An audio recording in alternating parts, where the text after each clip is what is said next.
Last podcast on the left is all about the facts. So when Southern New Hampshire University came on as a sponsor, it was time to do some research. Turns out they offer more than 200 online degree programs, and get this, criminal justice and psychology are some of the most popular. Classes have no set meeting times, and tuition rates are some of the lowest in the U.S. Want to learn even more about SNHU? Visit snhu.edu/last. Insurance isn't one size fits all. That's why drivers have trusted Progressive's Name Your Price tool for years. Just tell Progressive what you want to pay, and they'll show you coverage options that fit your budget. Visit Progressive.com to find a car insurance rate that works for you. Progressive Casualty Insurance Company and Affiliates. Price and coverage match limited by state law.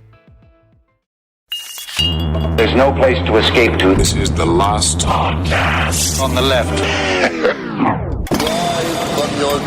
That's when the cannibalism started. What was that?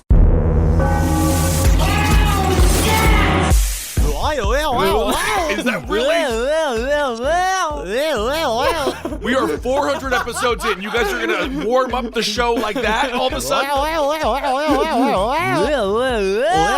We are on probably the most serious topic we have ever covered. And you guys want to start by making it sounds as if you're an alien spacecraft made out of hamburger meat. I spent all week doing work on a network sitcom. I was on Warner Brothers, and this is true. I somehow hurt my throat. How? Doing something. But I can't say what it was. Watch out for Henry Zabrowski on Superstore, where he plays someone who sues the company for sexual harassment. Evidently, I have no idea what happened. I was used as a toy. I'm sure. You know what I don't understand about the way conspiracy theories and like historians write about Lee Harvey Oswald after the fact, right? Where they include all the names. Lee Harvey Oswald is the way it's kind of pitched. I guess it's because an assassin sounds more interesting with three names. Yeah. But all the people back in the day just call him Lee Oswald. If it's way better to be like, well, Lee Oswald, he led the tyranny of his own mind with the silver bullet within the rifle that felled America's greatest hero. And it's like, I just say Lee Harvey Oswald. I don't know why I'm stuck on that. Yeah, well, I mean, I think people put the Harvey in so it makes it seem as if he had a plan. All right, everyone, welcome to the last podcast on the left. I am Ben Kissel, hanging out with Marcus Parks. Hi, Ben. And then we have acting superstar on Superstore, Henry Zabrowski. At what point do I give you so many accolades and so much applause that you begin to think I'm making fun of you? It's already begun. It already feels like that. And we don't know if I'm even going to be on the show. I actually don't even know if I can even say that. We have said it now, so now it's out there. Because I could be cut from the show. Who knows what's going to happen? But it was nice to be with my best friend, Ben Feldman, for a week. All right, everyone. We are on to JFK Part 3. Lee Oswald. Whoa. So when last we left Lee Harvey Oswald, the president's assassin was living back in Dallas apart from his wife and two children, and the friend Marina was staying with had done Oswald a favor by getting him a job at the Texas School Book Depository. Or was it his double? And was Ruth Payne an occult member of the CIA backstory? I don't know. Just asking questions. Now, this job was actually perfect for Oswald because, as opposed to all the other jobs he'd been fired from over the years, he didn't have to actually interact with anyone directly because his only job was to fill book orders up on the 6th floor. See, that is actually a very good hiring technique. If I worked or owned a restaurant, I would say only vegetarians allowed. They're not going to eat the meat. And so if I had a book depository, I'd say only people who can't read. Because then they're not going to be thumbing through the books. They're going to be doing their job. You're the single worst businessman who has ever been born. They have to be able to read. It's literally the only thing that they have to do, and they have to eat the meat. Got to see if the meat is spoiled. No, the meat's not spoiled. We assume it's fresh until we hear otherwise. Well, on the other hand, it might just be that Oswald wasn't in the job long enough to fuck it up. Because the day that JFK's limo drove by the Texas School Book Depository was just a little more than a month after Oswald began working there. But during this time, Oswald seemed to make an attempt to turn his life around, even if that attempt was brief and half-hearted. 2 days after getting the job at the depository, Marina threw Oswald a surprise birthday party where he spent the entire night apologizing for every bad thing he'd ever done over the course of their marriage. Hey, listen, there's a lot I gotta apologize for, Marina. Obviously, Lee, I'm sorry, just 1 second. Surprise! It's your birthday! Yes. Anyway, continue. You can continue, though. Yeah. I just want to say I'm sorry, number one, for my biggest regret is that I ate all the gum that you bought for the house. I know that you bought it for the two of us to share, but I'm a gum hound. And I'm also I'm real sorry that I forgot that we were supposed to go to the movies last Tuesday. It's a whole thing. Well, anyway, here is your cake. Blow out the candles. Okay. Now, upon moving back to Dallas, Oswald had promised Marina that he wouldn't try to kill General Edwin Walker again. I promise. I won't do it. Listen, I know what I want. I went to talk therapy. I understand it's a part of what I have to do. Is that it's like, yes, just because other people label me small potatoes doesn't mean I need to feel like small potatoes. Or actually, that I just need to believe and know that my own potatoes are big enough for myself, and that's all that matters. All that matters is how big are my potatoes to me. Okay, you double dog swear that you're not going to kill the general? I triple dog swear. Wow. So, yep. Come on home, baby. And besides, Oswald's plan had totally backfired because Walker had become even more popular in the interim, specifically because of the assassination attempt. Well, he did his afterwards. He was like, I ran out there and I chased after that young taut boy. I knew that if I just found my assassin and I applied the secret skills I taught in general school, just filleting the balls, I would get him to confess his crimes. Sir, it is interesting. Could you just give a physical description of the assassin, please, in like a non-sexual way? Oh, okay. Slender of cock. I'm sorry, let me start again. He had the most head I've seen on a tiny man. Okay. And how long was it after this that Edwin Walker got busted in a sting for trying to buy a blowjob in a public bathroom? It was the 80s. The 80s. That's what he did. He did the long stance, and that's what he got arrested for. And then he asked a cop for a blowjob and gave him money, and I'm pretty certain that person had a badge on. Yeah, I'm pretty sure. Also, you can kind of recognize a cop by their mouth. Yeah. There is a cop mouth. Just feel like you got to be very aware when talking with someone trying to get a blowjob from them. Uh-huh. If they got sharp teeth, little teeth, but many teeth, and no lips. Do you think the cop went as far as to start sucking his penis and then be like, I hate to tell you, this is a crime. You're arrested. Well, that's the thing. Yeah, I feel like the cop should have to put their lips on the cock. Otherwise, we don't have a blowjob now, do we? We had this same conversation with the Jim Jones episode, and we will continue to have this conversation until we are done recording, because we need to get to the bottom of this. And even though Oswald did attend one of Walker's rallies, he probably should have stayed as far away as possible because his trip to Mexico had finally caught him the official attention of the FBI. With the attention on paper. Now they are starting to send people out again after him because we know that the CIA is watching him, not on paper, because they didn't do anything on paper unless it's invisible ink or some other horseshit involving like squirrels with memos attached to their insides. Just whatever kooky idea the CIA has. Yes, and of course that was because he went to the Russian embassy and the Cuban embassy. He said, "Let me in," and they said, "No can do." They said, "Get the fuck out of here." And the man put in charge of monitoring and investigating Lee Harvey Oswald was Agent James Hosty.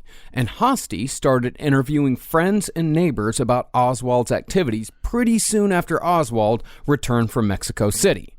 Now, Agent Hosty did not see Oswald's potential for violence, but that's mostly because everyone he talked to about Oswald downplayed or outright didn't mention just how violent Oswald could be. Well, it seems like they were covering for them and their domestic violence. They were kind of didn't want anybody in their business, and you had a bunch of weird-ass Russian dissidents all hanging out, mixed with several CIA assets that are also in there that are observing Lee Harvey Oswald. It's a very sticky situation. When Hosty asked Marina about Oswald, specifically his work on Fair Play for Cuba in New Orleans, She just said that he was young and didn't know what he was doing and was unlikely to pull the same shit in Dallas.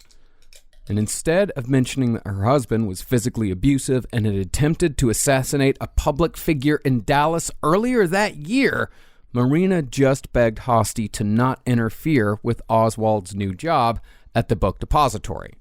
Because Oswald had been telling her for years that the reason why he was getting fired from jobs was because the FBI kept hassling him. But Hosty was forced to say, the FBI's never gone and looked for Lee Harvey Oswald officially at work. Until now. What would they even do? But how would you mess with someone who works at a book depository? Would you just crunkle some pages in a Walt Whitman poem? Like how would you mess with him at his job?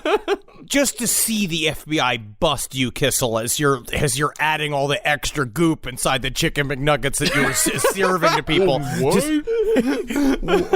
This is a sting? Oh, man.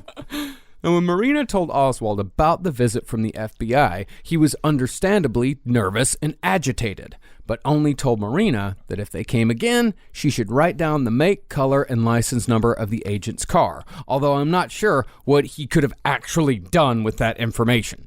He liked notes, and he liked data. He thought that amassing these data points would help him later on with identifying whoever was harassing him or whatever his convoluted side story was. I do have a feeling as well, he's just so dim-witted that if he felt like he was being followed by the FBI, he'd take 2 right turns and then start following them. And then he'd just be like, and now see? Now I'm following you. And then they're like, this isn't how it works. Get out of the car. And then they could just shoot him whenever they want. He needs a potted plant costume. Like one of those where he hands inside the pot and then he pops up and he's got a bush on his head. But when the FBI came back, Marina's housemate, Ruth Payne, just told the FBI that Oswald was an illogical person and a communist, but ultimately harmless. And the 2 women agreed to not tell Oswald about the visit. In response to that first visit, though, Oswald wrote 2 letters. One was sent to the Soviet embassy in Washington, D.C., telling them of his activities in Mexico City and calling the Cuban consul, quote-unquote, stupid for not approving his visa. They were stupid. They were stupid. You know what else was stupid? The amount of empanadas I was forced to eat. It was like some kind of forced competition on me. And I'd kind of say, I was like, enough with the food. Enough with what you're doing here. Get away from me, Abuelita. I'm already filled up on chips. Now I'm eating 4 empanadas. And now I'm eating all this dessert. And I know you're charging for me. And I don't understand this Mexican money. You can just see the civil servant who got the letter just be like, put this in the wacko pile. That's exactly what they did. That's exactly what they did. The other letter was dropped off at Agent Hosty's office and instructed Hosty to stop bothering Marina and to talk directly to Oswald if he had any questions. And the letter, which was destroyed after Oswald was killed, was at the time dismissed as the rantings of, quote, some nut. Some nut. Yikes. But I think it's interesting how much evidence was destroyed. There was so many pieces of evidence, if you believe the CIA, that they had pictures of Lee Harvey Oswald outside of the Mexican consul that they destroyed. Everybody else saying they destroyed all of this paper trail of all of the people that were having little tabs on Lee Harvey Oswald as he had his misadventures, his international misadventures. And then you start to wonder, at some point, when is it suspicious that you either, number one, were trying to absolve yourself of any sort of, like, we didn't stop him and we had a chance to, or is it some other paper trail where it shows some kind of involvement with Lee Harvey Oswald? The problem is the lack of evidence is what makes it super fucking sketchy. And don't forget, coming to NBC this Saturday, Now That's Some Nut. Starring Sirhan, David Chapman, and Lee Harvey Oswald. I could see the Pornhub thing where it's just like trying to fill a glass with it. That's some nut. Hosted by Mark Summers. Well, because Hosty completely dismissed Oswald as a harmless, if still communist kook, he was suspended without pay following the assassination and was eventually transferred to the Kansas City FBI office, which has a lot less prestige than the Dallas FBI office. He dropped the ball. If you watch, there's that new, I think it's called The Monopoly McMillionaires, I think it's called, documentary. Yeah, it's fucking great. It's great, but they talked about the head FBI guy, who's a lot of fun in this series, is talking about how he was stationed in Jacksonville and how much it sucked because he's like, nothing happens. There's no action. So they all jumped on this huge story. So I can imagine what it's like sitting in Kansas City, just being like, I hope somebody steals some fucking corn today so we can bust him. Perhaps the biggest question when it comes to Lee Harvey Oswald and the assassination of John F. Kennedy across the board among both historians and conspiracy theorists is the question of motivation. Yes. See, since Lee Harvey Oswald was cut down himself by an assassin's bullet before he got the chance to be interrogated properly, we really don't have a definitive answer as to why Oswald killed the president. A little too ironic. Yeah, I really do think. I'm sure we're going to get to what happened there with Mr. Rubenstein, but Oswald!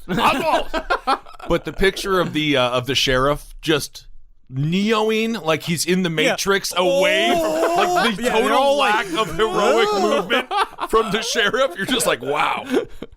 In fact, there is no evidence that Oswald had a specific grudge toward JFK outside of resenting him for his privilege.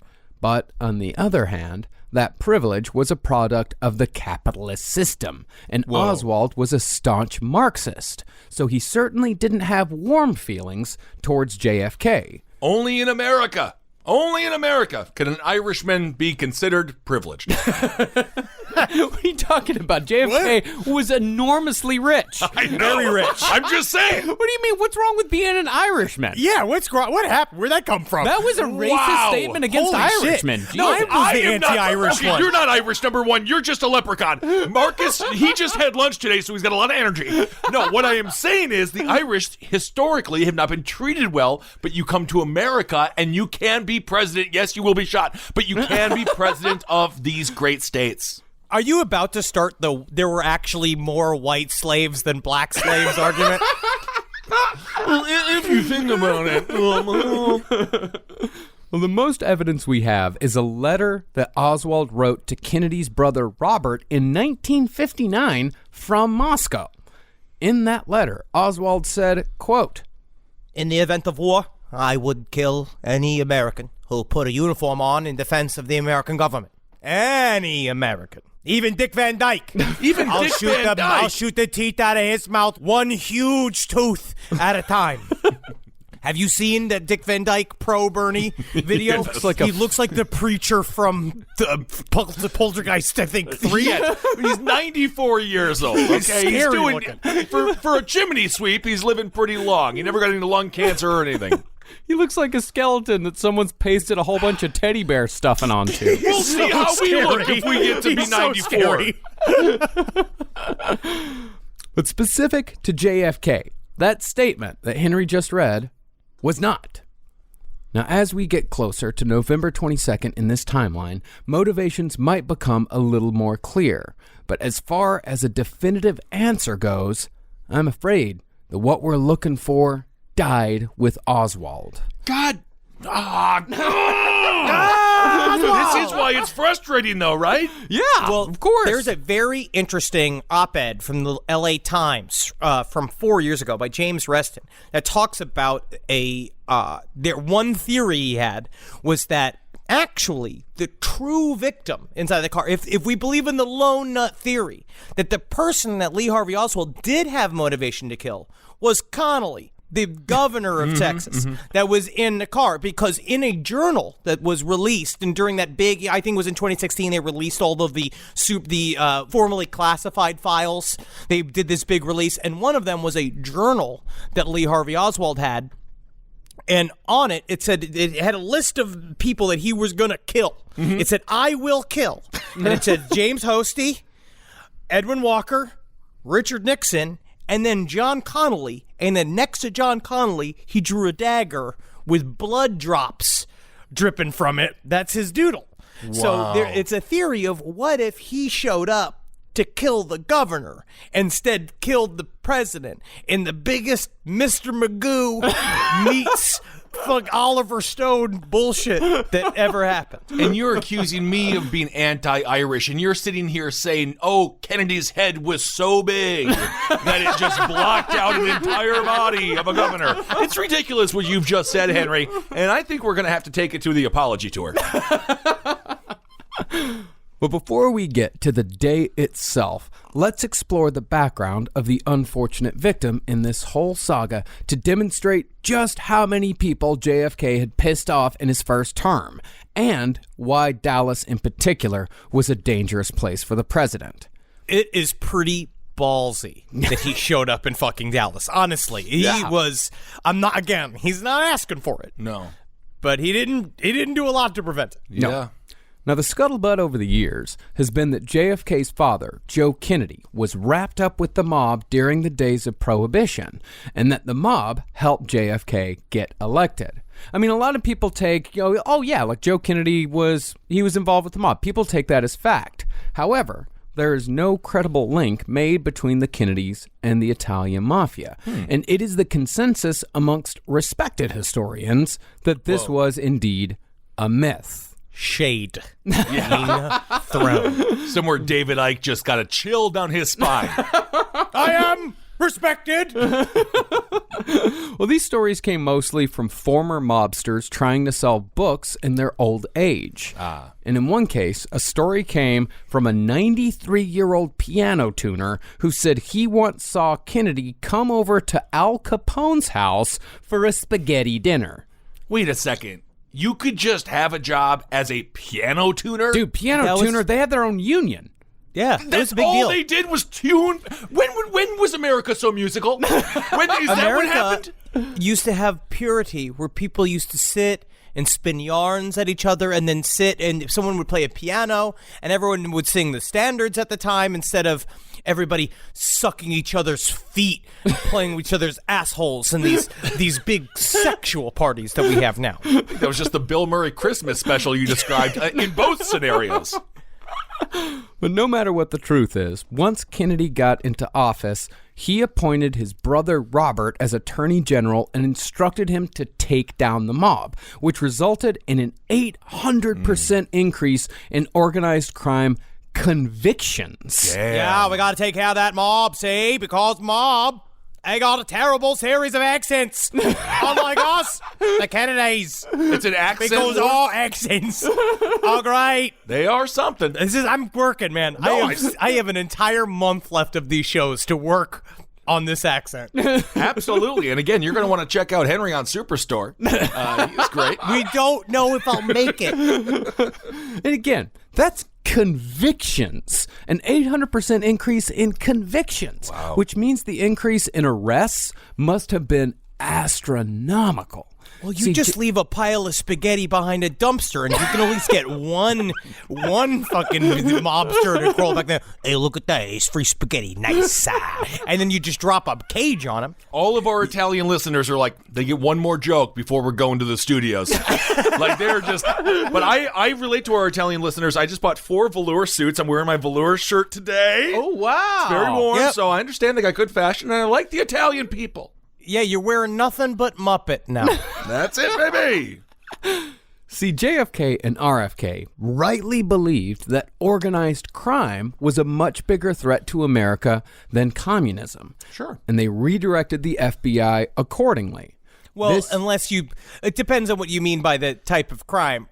It depends on what you mean by important. The mafia fucks with the government's money because they don't pay taxes. That's why they're a bigger target. Communists just eat soup and form big groups. I don't know what the hell they do. I didn't know what was so dangerous what they were doing in America at the time. America was under a capitalism. They weren't flipping. They weren't owning the methods of production. They were just yelling at people with homemade megaphones. The mafia weren't paying taxes. Well, weren't paying taxes and were also involved in quite a few illegal activities that resulted in the death and misery of thousands.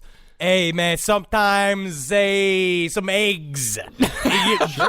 They get cracked, baby. And Gotta make them omelets. And of course, the communists were responsible for the great soup shortage of 1943. And I think we need to hold them accountable for all of these starving children that didn't get their soup at night. Well, this refocus from communism to the mafia didn't sit well with FBI Director J. Edgar Hoover. And he already was not sitting well with the thong he was wearing. This is fun. Having fun today. Well, Hoover absolutely believed that communism was the biggest threat that America had ever seen. And he continued to believe that throughout the years until he was eventually removed from the post. With that, Kennedy made not one, but two very powerful enemies, the mafia and J. Edgar Hoover. Damn. And also in the intelligence world, JFK was in the process of dismantling the CIA because he believed that they had too much power. Yep. And in doing so, JFK made powerful enemy number 3. If you read, there's a very interesting book called JFK and the Unspeakable that I think that we are going to use as a main source when we start deeper and deeper into our conspiracy episodes 5 and 6. The author, James Douglas, he's a theologian who he's a little bit in love with Kennedy, and he paints him in a very, very positive light. But he really does break down how the CIA, truthfully, how dangerous the CIA was at the time, and how deeply Kennedy was fucking them, because they had worked their way completely inside of the Joint Chiefs of Staff, the Joint Chiefs of Staff, and they were the main, in terms of intelligence, they were one of the main advisors for the president for domestic and non-domestic issues, and so they had a lot of control for many, many years. So especially at this point, they were doing a lot of horseshit. They were already flipping governments in Africa and doing a bunch of shit outside of the CIA. And so what Kennedy was just straight up saying, he pulled them out of the White House, he cut their budget, he then said the terms, I'm going to rip the CIA up into 1,000 pieces and throw them in the air. And he said that, and that made them incredibly mad. And under under Dulles, the one of the spookiest of the spooks, they were there's a very, very bad enemy to have. Yeah, no one wants to be told that they're going to be turned into confetti. No. The FBI, the CIA, and the mafia. Yep. Oh! And that's not all. Extending from the CIA's animosity, JFK had also drawn the ire of Cuban exiles because of his failure to remove Castro from power during the Bay of Pigs invasion. And the Cuban exiles were all trained by the CIA, and they were all here in America and heavily armed and well-trained. Think about this. You got full-on assassination groups. Operation 40, Alpha 66. They were in southern United States of America. They were a mixture of wackadoos, CIA trainers, and just guys with guns that they had trained ready to go and invade Cuba. And they were ready. They had their fucking balls full of it. They're so ready to go. And then JFK essentially fires all of them. And now you have these trained people that are upset with nothing to do, just in Texas, hanging out. Just hanging out. In Florida and Louisiana. New Orleans, that whole fucking network. You just have all these, straight up guys that already are working outside the normal bounds of the government and law enforcement that are now just all blue-balled, and they got to do something with that energy. Yeah, indeed. They definitely need to shoot. So when it comes to him, if I was JFK's chief of staff, I'd be like, you gotta befriend someone. Just go down to a roller rink and just get yourself a group of 15-year-olds that follow you. You need to have some friends in this world. Ben, he did have a friend. Who? The American people. Yeah, buddy. Because, well, not all of them. No, not all. I'm pretty sure all of those people we just listed were also Americans, but yes. All right. Okay, the American public, sir. The Catholics. Who were strong. Because he's also a Catholic. And so the president has a boss then. The Pope. Then the president's got to go talk to the... We'll get to all that here in a second before you start. I don't know if we can vote for this Kennedy guy, Henry. I think he's going to be led by the Pope. I think we got to get rid of this Kennedy. If this whole thing concludes with us killing Kennedy.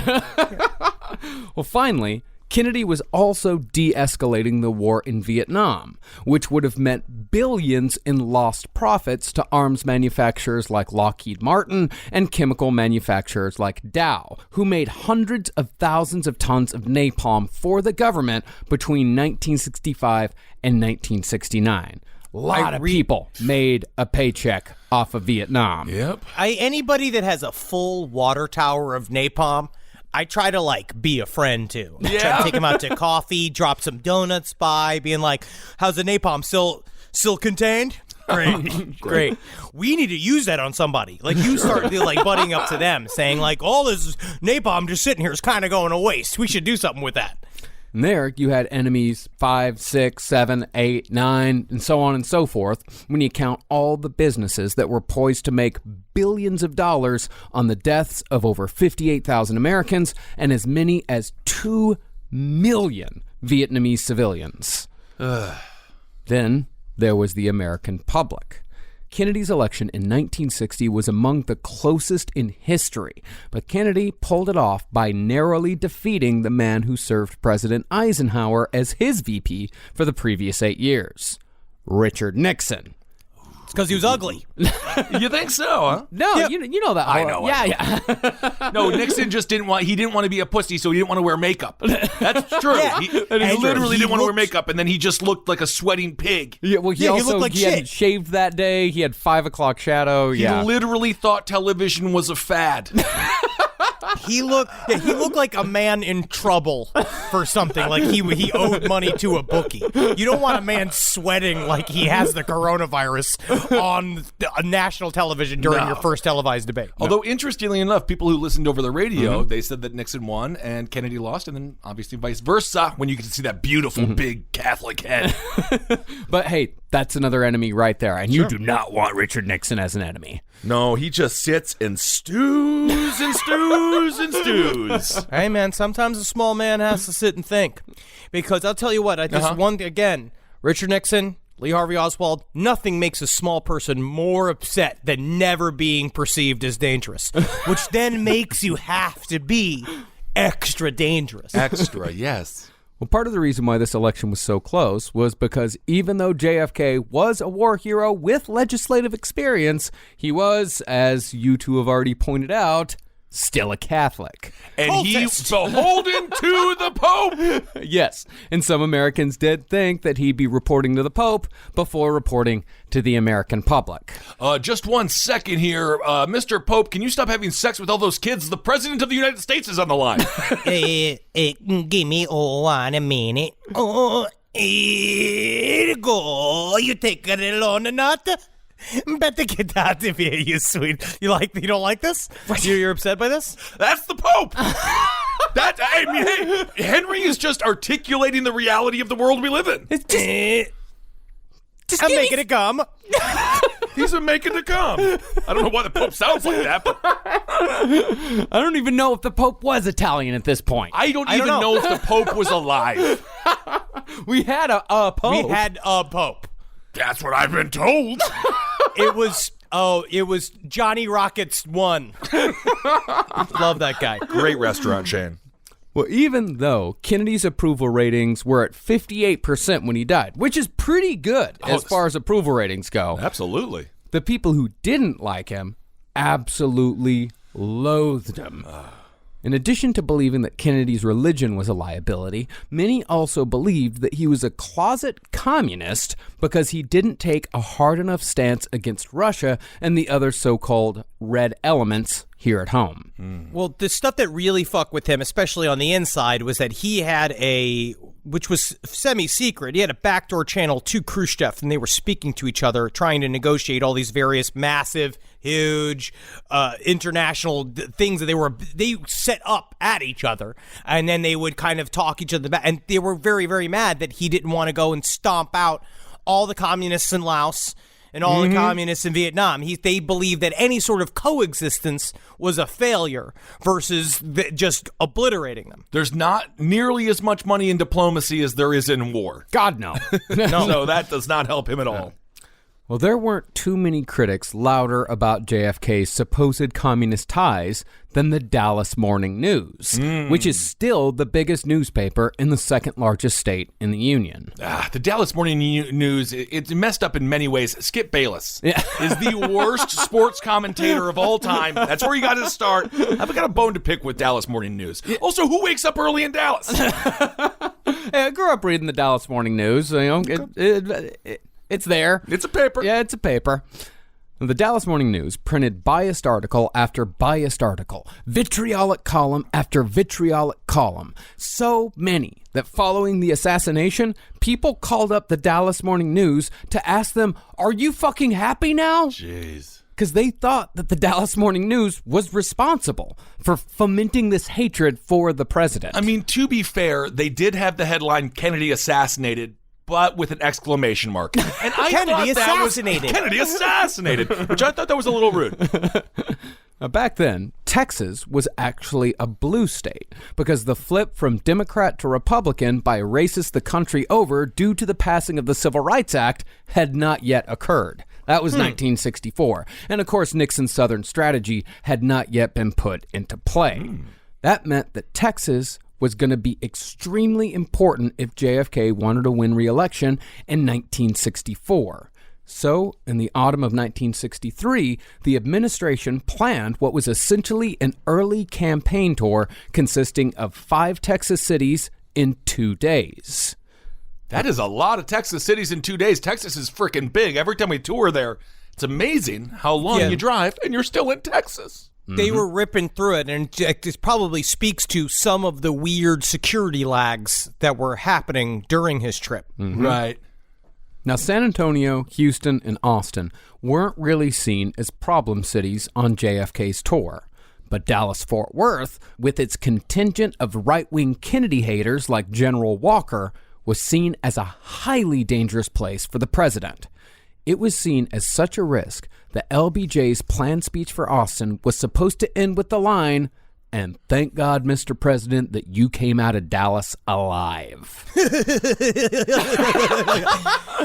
Honestly, dude, it does seem like he was calling it. Yeah, did LBJ scratch it, though? Because he's like, that's way too serious because he's not going to come out of it alive? Or Jesus Christ. You know LBJ, well, I don't want to say that he planned the whole thing while holding his cock pissing in the backyard of the White House, but he did do that a lot, and he came up with a lot of his ideas holding his own Johnson. Is it planning or is it magical thinking? I don't know. But JFK saw these warnings as exaggerations, saying that no president should ever be afraid to visit an American city. And really, JFK was actually right, at least about the specific warnings he'd been given. See, the right-wing elements in Dallas were all talk and no action when it came to people actually in power, because right-wing extremists, such as, for example, Timothy McVeigh, are usually cowards who prey on easier targets. Bad company. Bad company. But Timothy McVeigh also, it's sending a message is what they were doing. It wasn't, that's the idea is that whatever you do, the explosion is supposed to do a thing that shows the world that you really mean what you're trying to do. But it's still preying on innocent people. Like, of course. There's no real risk. They're still killing, how many children? 23? Something like that? I'm going to say this. Enough. They killed enough. And, of course, listen to our Oklahoma City bombing series if you want to learn more about Timothy McVeigh and all the mistakes and just fuckery that his life was. Mm-hmm. But that's not to say that the right-wing element didn't try to intimidate the president. In preparation for the visit, one of General Walker's henchmen printed up an Old West-style reward poster featuring JFK's front and side profiles, along with the words, "Wanted for treason," and planned to hang the posters along JFK's parade route. No, as a country with free speech, you should be technically allowed to do this form of art, right? You are threatening the president, but at the same time, you should be allowed to express themselves. It's just weird how when everybody's all getting drummed up, you can feel the violence just building in the city. Like, just the violent thought in general is starting to get more and more intense. We're seeing it now more than ever. I just feel like it was a better time for the protest because you actually had to go to not even the Kinko's. I don't even know where the hell you print off a bunch of posters that say wanted for treason. Now you just send a meme. Yeah, you just go to the printers. Yeah. But now you just send the memes. You sit on your couch. This guy had to get out there and find a graphic designer before It's a whole thing. thing. You got to put the plates together. It's very, very intense. Now anybody could just call the president a fucking Cheeto, and then they act like they're Martin Luther King. That's #brave, though. Is there anything better than a summer evening outdoors? Enjoy your space to the fullest with new greenery from Fast Growing Trees. I love a big, thick bush. Fast Growing Trees is America's largest, most trusted online nursery, and they can send me a big, thick bush any time of the day. It arrives at work. It arrives at my car. I can pinpoint on a Google map where it is. Send me a big, thick, brown bush. And they send it immediately when they have it, because sometimes the shaver comes to town. I remember one time I ordered a cherry wood tree from Fast Growing Trees. And my God, I couldn't cut it down, no matter what my father told me to do. I had to lie to him about it. And next thing you know, I became the first president of the United States of America. And even you can become the first president of the United States of America with Fast Growing Trees. Right now, get up to half off select summer planting essentials, plus get an additional 20% off your first purchase with code LEFT at checkout. That's an additional 20% off at fastgrowingtrees.com with code LEFT at checkout. Offer is valid for a limited time only. Terms and conditions apply. Summer schedules can get busy fast with camps, vacations, sports, family time. And, every single time Carmi eats a block of dark chocolate, we got to take her to the emergency room. You know how much time that takes. All right, IXL makes it easy to keep learning part of the routine in just a few minutes a day. IXL is an award-winning online learning platform that helps kids truly understand what they're learning, whether they're building math confidence, strengthening reading and writing skills, or reviewing science concepts. From pre-K through 12th grade, IXL offers personalized, interactive learning that adapts to each child's level and pace, which is great because Carmi has been really slow in biology, and Wendy has really been struggling with American history, mostly just because she doesn't agree with the way it's being taught. So it's really important. You make an impact on your child's learning. Wendy, as soon as she gets her chicken, she is ready for all of her lessons. And Carmi just really has to eat 5 or 6 bites of liver, beef liver, chicken liver, and then she can really get down to, I'm hoping this is the year she reads To Kill a Mockingbird. So really, IXL, thank you. Make an impact on your child's learning. Get IXL now. And Last Podcast on the Left listeners can get an exclusive 20% off at IXL membership when they sign up today at IXL.com/left. Visit IXL.com/left to get the most effective learning program out there at the best price. All right, I know what you're thinking. I like to go banking, but I don't want to give to these big old banks all the time that cater to the 1%. Well, go ahead and get yourself hooked up with Chime. It's banking built for you, not just those rich jerks. And they got thousands of fee-free ATMs because why pay to get your own money? Chime is working for you, man. You get your Chime card, you're going to get travel perks, you're going to get into airport lounges, you're going to get those chicken thighs. Every time I go to an airport lounge, I get chicken thighs. And you know what I say whenever I see a plate of chicken thighs? Give me more. Chime's going to get you those chicken thighs in these lounges, all right? Sure, they could serve other types of meat, but why would you when chicken thighs are so delicious? Chime is not just smarter banking, it's the most rewarding way to bank. Join the millions who are already banking fee-free today. Head to chime.com/left. That's chime.com/left. It only takes a few minutes to sign up. Chime is a fintech, not a bank. Banking services for Chime Card provided by Chime's bank partners. Optional products and services may have fees or charges. Stated cashback for Chime Prime only. No minimum balance required. For more information on travel perks, go to chime.com/disclosures.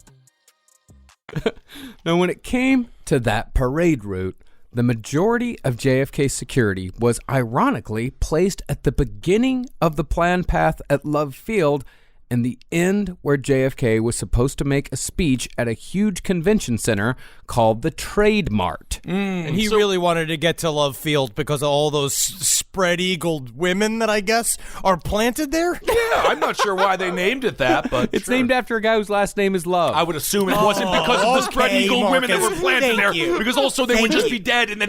Yes, I know. Marcus, our audience is smart enough to know when Henry is telling a joke.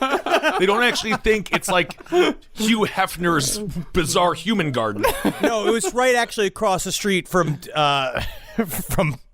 Pussy Hole Grotto, which was awful. And that was a Polish cemetery because what they do is they bury them with their butts outside of the soil because they also have a place to park their bikes. Come on. You happy with yourself, Henry? No. I am mad. I'm mad at me. I struggle all the time with the fury I have at myself. Parking your bike inside of a corpse's butt, huh? What a show. Now, both Love Field and the Trade Mart were places that were wide open with little cover. So the Secret Service was focused on providing security for those two places. Although they probably did that because providing security in between those two places was almost impossible. See, the path between Love Field and the Trade Mart was a huge circuitous trek through downtown Dallas, which would allow tens of thousands of Dallasites to see the president, but would also take him past hundreds of buildings and thousands of windows. And since the route was laid out in mid-November and the visit was planned for the 22nd, there wasn't enough time for the Secret Service to properly secure each and every building, and definitely not each and every window. It's interesting now because when you see a president come through town, as we've seen multiple times, like when Obama was in California when we were there, they shut down half of the city. Yeah. If Trump goes anywhere, they shut down half of the city. It is a colossal pain in the ass, but they are totally overcompensating almost for what happened here. Yeah. I feel like the president's more isolated than ever before. Now that they have, they got the Beast stationed in various places. There's many different versions of the limo that's supposed to carry the president around. It's stationed all over the country. I don't think they have a lot of opportunities to go and actually touch the flesh of the people. But that's what JFK wanted. He wanted to literally touch the people. When they came out of the plane, when they first landed at Fort Worth, people were literally on them, and they were like touching and old school, like kissing babies, which they should not have let JFK done because that mouth was in a lot of places. Yeah, no, it's not good. Well, besides that, no American president had ever been killed at a long distance at that point in history, and had never even been shot at by anything other than a pistol. We'd had 3 presidents die from the assassin's bullet at Who that do we point. got? We got the Lincoln. We got Lincoln, Garfield, and McKinley. Ah, that's right, McKinley. Yeah, you forget about McKinley, don't you? And Garfield was killed on a Monday. Isn't that sad? Isn't that weird? No, because it was up close killings, right? Yeah, it was that all they're up in a close. crowd and someone just puts a gun essentially in their belly and shoots them in the chest. Yeah, and Teddy Roosevelt had also been shot and famously still gave the speech afterwards. And Franklin Roosevelt was shot at, but the assassin instead hit the mayor of Chicago, who was standing right next to him, and the mayor of Chicago did die. Well, you know. And then you fly too close to the sun. You fly too close to the sun, you might get shot. and Reagan was shot famously as well, and he lived. By Hinckley. And Gerald Ford was almost shot by Squeaky Fromme. We all forget about that one. I try not to, but JFK had a credible assassination attempt in Chicago 3 weeks before this. They had stopped a guy with guns that was on his way to kill the president and had to stop. So it is interesting to see how it was in the air. Almost. Yeah. I mean, getting killed from a long distance, it was certainly a concern, but there was not a precedent just yet. And concerning that route, On November 19th, all the Dallas newspapers published a detailed map of the president's upcoming parade path to ensure that as many people as possible could find a spot to come see the president drive by. So stupid. They also they made the same mistake with Reagan. They were like, this is where he's going to be if you want to shoot him. Well, some people do actually think that the Dallas newspapers were encouraging things maybe a little bit. Maybe. It was the free ammo night the night before that was most suspicious. I remember that whole series they did called Imagine an America Without Kennedy. Well, actually, the day that Kennedy got there, the Dallas Morning News did print a story that said, "Welcome, President Kennedy." And when Kennedy saw it, he was actually like, "Oh, wow, this is actually a nice surprise." And then he found out it was sarcastic. It was a full list of all the things that they hated him for and all the things that he'd done wrong. Okay. But who should have their interest piqued by that parade map but Lee Harvey Oswald? Oswald! I mean, they did all of the research for him, right? Yeah. He just had to look at it, and in his mind, he's like, I'm figuring this entire parade route out. And it's like, yeah, because they told you every single step of the way where he's going to be. I tell you what, I know his every move. I know every turn he's going to make. I know what car he's driving, and I know what he looks like. I've seen a picture of him several times today. Wow, you're really good at this, huh? Yeah, yep, yes. It's most likely that Oswald didn't even see the map until November 20th because Oswald only bought day-old newspapers because that's what he could afford. Day-old newspapers were cheaper. So, yeah, dude. Then you get there's something about that that's very sad. You get extra marinated news. Why get it when it just comes out? Get it a couple of days afterwards so you can really let it have time to sit. Sure. I mean, I guess, though, probably plays into his idea of, like, being smarter than. Yeah, if you're always reading yesterday's news, you're like a time traveler. I knew that. I know what happens. I know what happened yesterday, that's for certain.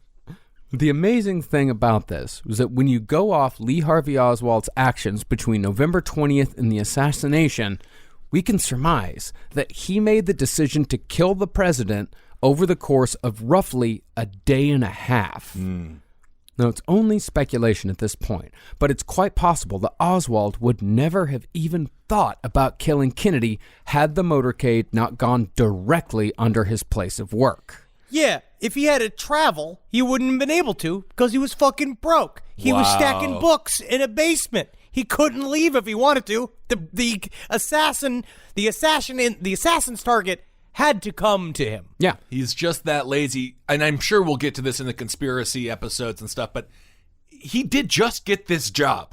Yeah, about a month before. This is pretty coincidental. We'll get to that, I'm sure. This is the stuff that it drives me fucking up the wall with reading this shit. Because eventually you're just like, man, he literally just got the job at the sniper's nest. He got a job. It might as well have just been called the sniper's nest.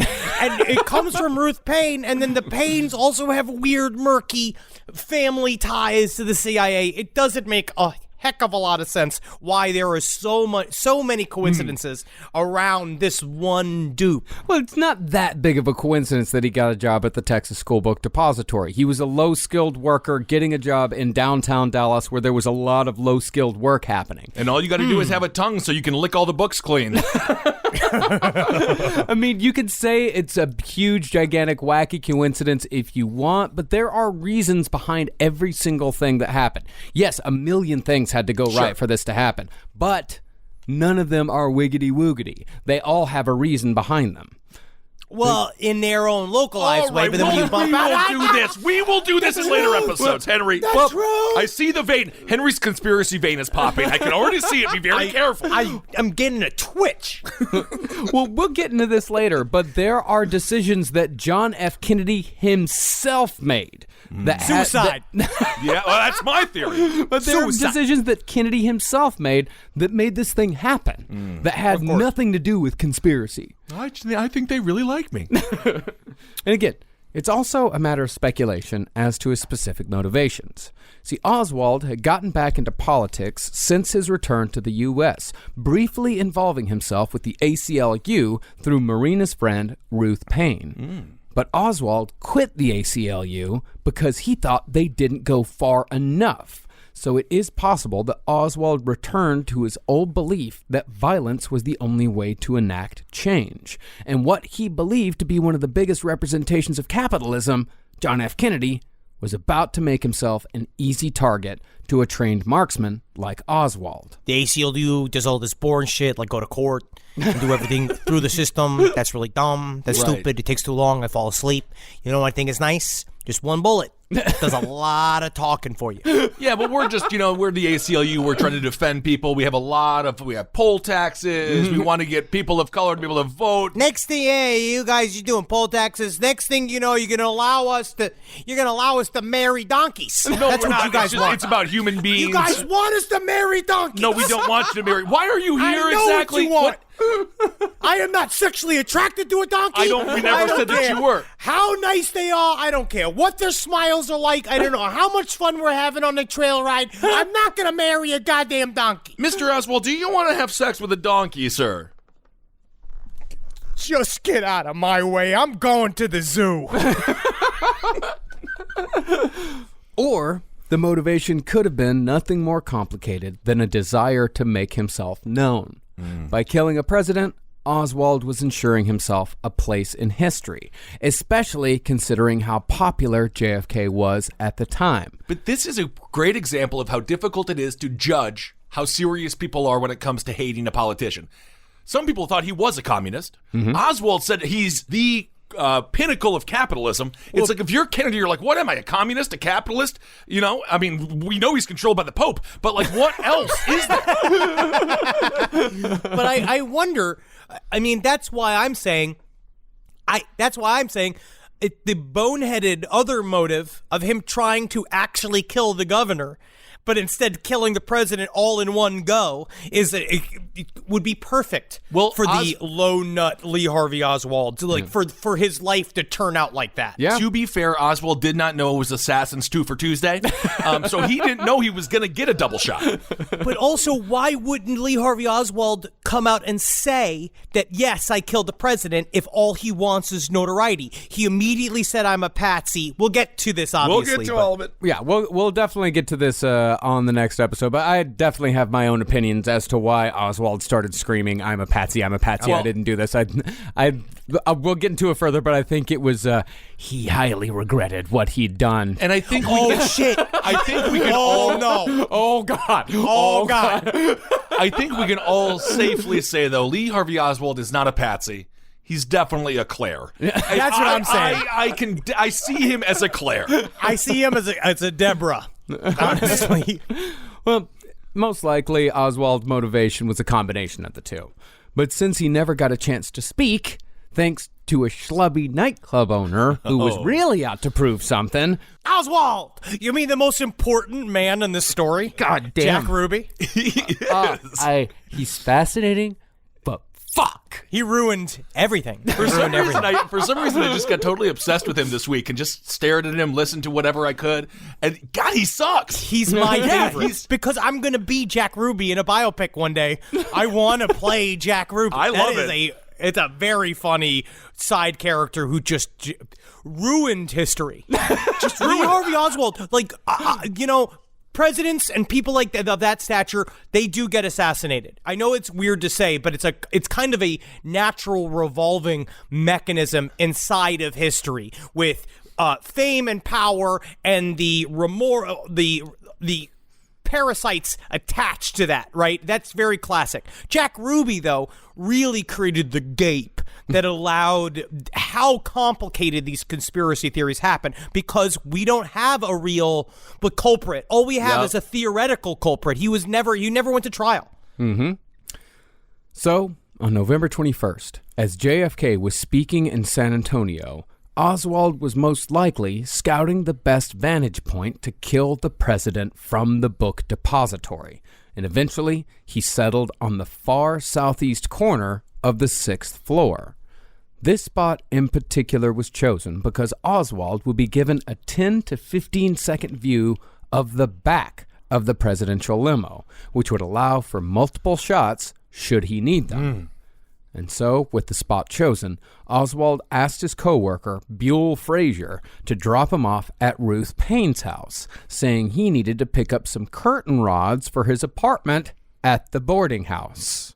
But really, Oswald was going to Ruth's house that night to pick up the rifle stored in Ruth's garage, which was the same rifle Oswald had used earlier that year in the attempt to kill General Walker. These are my guns. I am a gun foster mom, and I've been housing these unhoused guns until I can find the proper place for the guns for a field where they can run and play. Oh, well, every gun needs a foster, don't they? Yeah, this little gun, this rifle right here, unfortunately, was deeply molested by its owner. That's not good. Nah. But there may have been a more complicated motivation behind this visit. See, that night, Oswald was atypically kind to Marina and the kids, and he told Marina that he wanted all of them to move back in together somewhere in Dallas. But Marina was already pissed at Oswald because when she called the boarding house where he was staying a few days earlier, she discovered that he'd checked himself in under another dumbass alias. Ooh, what was it? Alacadel. Yeah, right. Which suggests... Dr. Winston Peanut. And all this alias business suggested that Oswald was up to the same old bullshit that had led to his first assassination attempt. Because remember, he'd promised no killing General Walker. No more assassination attempts, I promise. Well, I promised that I wouldn't kill General Walker. So you're gonna legally, I'm good. Legally, pinky swear legal, pinky swear the court. Lee, I'm good. Lee, we have said no more assassination attempts, remember? No. I said specifically General Walker. So, when Oswald made the final plea to his wife for reconciliation, she declined. Now, this is against speculation, but a panel of 3 psychologists told the Warren Commission that had she said yes that night, Oswald might have backed out of his plan. She still made the right decision saying no. Yes, she did. I know it led to the death of JFK, but if I'm Marina, no is the answer 100 No out of is the 100 answer. times. And the Warren Commission, which we'll fucking get to, it's almost like they're putting the blame on Marina, like another sort of distancing effect. Actually, the Warren Commission declined to include this in the report. Intriguing. Mm-hmm. Now, this is only one of 100 what-if moments when it comes to the assassination, because it boggles the mind when you realize just how many small things had to fall into place for the president to wind up dead on November 22nd, 1963. And I'm just talking the day of the assassination, not even all the shit that had to happen in the lead-up to the assassination. Now, around the same time that the Oswalds were fighting over Lee's alias in Dallas, the Kennedys were having a nice dinner at their hotel in Fort Worth. Horribly, this was the first event First Lady Jackie Kennedy had tagged along for since JFK had become president. Oh. And they were actually having a pretty nice time. She didn't bring up the affairs on this dinner? I'm certain that they came up pretty often, but it's a big pressure trip. So maybe they allowed one night where let's pretend there's happiness here. Great. But while they were dining and having a conversation with then Vice President Lyndon Johnson about the intricacies of Texas politics, Oswald was disassembling his rifle and slipping the pieces into a brown paper bag along with 4 bullets. All the bullets he had left. I would love to be a fly on that wall when LBJ is like, so we got some people who hate the Mexicans. There's some people who don't like the black people. Now we have some people who are white people. Some are tall, some are short. This is the intricacies of Texas politics. Well, that is absolutely fascinating. I didn't realize people in Texas had legs. Yeah, yes, indeed they do. On November 22nd, JFK had one hell of a day planned. It would start with a talk at his hotel in Fort Worth, followed by a short flight to Love Field in Dallas. From there, he'd take the motorcade to the Trademark, give another speech, go back to the airport, fly to Austin, take another motorcade, and give another speech at dinner. God, I would love to hear Chris Farley describe this like he was the Wayne's World character when he's trying to describe how you get to Mr. What is it, Mr. Big? Mr. Big, yeah. Mr. Big. Yeah. Back to Chicago. Back to Chicago. To the Chicago. And as the Kennedys were landing in Dallas that morning, JFK reportedly turned to Jackie and told her that they were heading into nut country that day. Oh, that's what he told Marilyn, too. We just crossed the border. Yikes. Welcome back to the morning zoo. It's time to get the lead out. Seriously, get the lead out of the paint in the schools. See, I don't like low nuts. I think you got to group all your nuts together like they did here in Dallas and make it some form of assassination bukkake. Yes. And when Jackie showed concern, her husband told her that if somebody wanted to shoot him from a window with a rifle, nobody could stop it. So why worry? This is when you got to add everything. You got to put a lull, raffle. Like, you just got to be like, that's good, funny. JFK was famously very fatalistic because he spent his life in a great deal of pain. Yes. And there's like one psychological profile of him that I was reading is that because of his back issues and the shit that he dealt with when he was in World War II, he literally lived in horrible pain all the time. And so for him, that was a part of what all the skirt chasing and all the other stuff was too, is that he always pledged to live his life every day like it's the last. So he would kind of do whatever crossed his mind all the time. And he was just straight up like, if they're going to shoot me, they should go ahead and do it now because my back hurts. Exactly. I mean, this is, you can't really see it with the grainy footage, but there's a bunch of Oxycontin that actually comes out of his brain because that man was hopped up. You know, I rip around in the bed. You might actually not be surprised by this, but I'm a restless sleeper. I roll back and forth like an alligator with a wounded deer. But something's changed in my house. And it's thanks to Boll and Branch. You know, people keep their bedding way longer than they should. It's because people are afraid of change. Not me. I burn my sheets once a week. But I don't need to. Because Boll and Branch's signature organic cotton sheets, pillows, blankets, and comforters are all designed to be breathable, incredibly soft. They get better over time. Start with the signature sheets. You're going to buy 2 sets so you can rotate them. Come on, you're going to want to. The moment you get into bed, you'll notice a difference. I know I did. I just got fresh from the bath. I was fully lotioned. And sliding into those sheets kind of felt like, to be honest, I felt like the luckiest pasta filling in the whole world. All right, they're really good. You will like them. You will feel like a brand new laid chicken. Which is, we're all going for it. Just trying to be a hot chick again. Sleep cooler this summer with Boll and Branch during their annual summer event. For a limited time, get 20% off site-wide at bollandbranch.com/left with code LEFT. That's Boll and Branch, BOLLAND branch.com/left. Code LEFT to take 20% off. bollandbranch.com/left, code LEFT. Exclusions apply.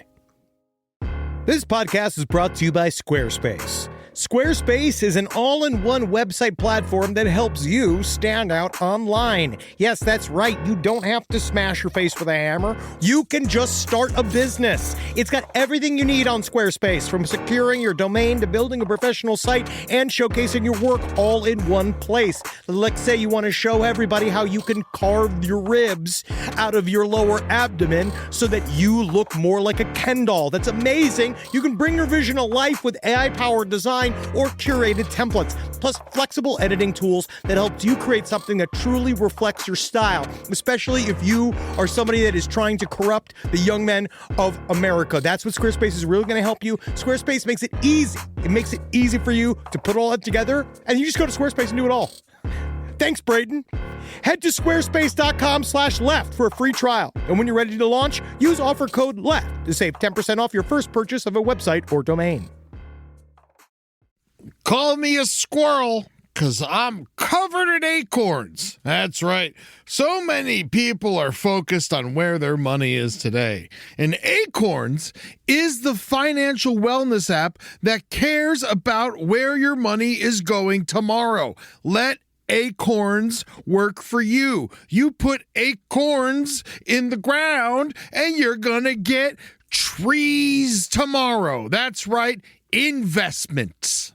And with the Acorns potential screen, you could find out what your money is capable of. I always do that. I'm like, I want to invest in something that I like. Let's say cheeseburgers. Okay? That's kind of hard to do. Acorns will help you find a cheeseburger that is right for you. So sign up now, and Acorns will boost your new account with a $5 bonus investment. Wow! Join the over 14 million all-time customers who have already saved and invested over $27 billion with Acorns. Head to acorns.com/left or download the Acorns app to get started. Paid non-client endorsement. Compensation provides incentive to positively promote Acorns. Tier 2 compensation provided. Potential subject to various factors such as customers' accounts, age, and investment settings. Does not include Acorns fees. Results do not predict or represent the performance of any Acorns portfolio. Investment results will vary. Investing involves risk. Acorns Advisors, LLC, an SEC registered investment advisor. View important disclosures at acorns.com/left. Now, hours before the Kennedys landed in Dallas, Lee Harvey Oswald was the first to wake up in Ruth Payne's house. He went to the kitchen, made himself a cup of coffee, and left $170 in cash on top of Marina's dresser before taking off his wedding ring and dropping it in a porcelain cup she'd brought with her from Russia. Oswald then walked a half block over to Fraser's house, carrying the disassembled rifle in the paper bag he brought for specifically this purpose so he could get a ride to work. I mean, I can't believe he went over to Fraser's house, interrupted him when he was having a nice breakfast with Miles. And you know how evil...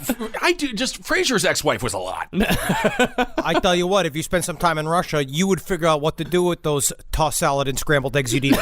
Because it's difficult when you have to have the food rations. And I'm already mad at you, Fraser. I'm already mad. If you want to do a deep dive on our adult streams that we do for Adult Swim, the Frasier episode, the Kelsey Grammer episode, we could just do an episode on Kelsey Grammer, but we did it on the stream, so I'm sure you can find that somewhere.